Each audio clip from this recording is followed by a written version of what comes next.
Mheshimiwa Festo Sanga, moja kwa moja kwenye swali.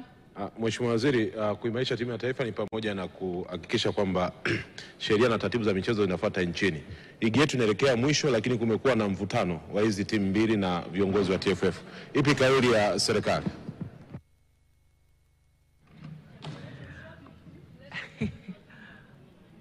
Mheshimiwa Establaya, unataka kumsaidia kujibu Mheshimiwa Naibu Waziri? Mheshimiwa Naibu Waziri, majibu. Nakushukuru Mheshimiwa Spika.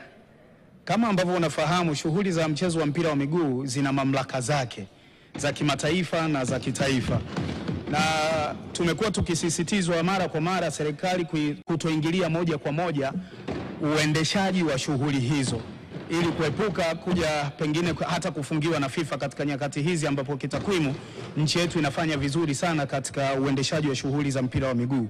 Mamlaka za uendeshaji na usimamizi wa shughuli za mpira wa miguu nchi hii ni TFF ambayo ni shirikisho la mpira wa miguu nchini, lakini pia na bodi ya ligi kuu ambazo serikali, hata taarifa ambazo tunazitoa hapa tuna rely kwenye taarifa tunazopata kutoka kwao.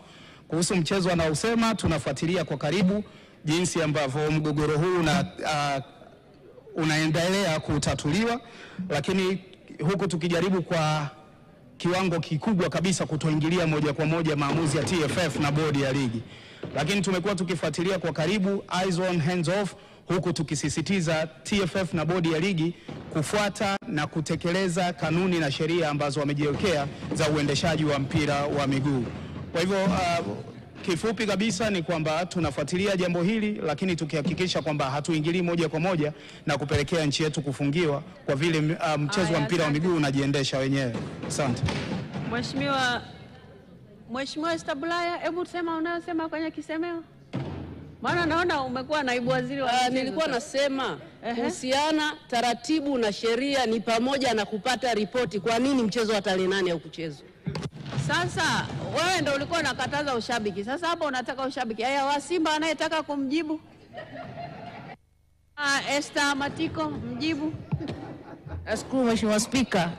Kama alivyojibu naibu waziri, lazima tuheshimu kanuni ambazo zinaguide mchezo.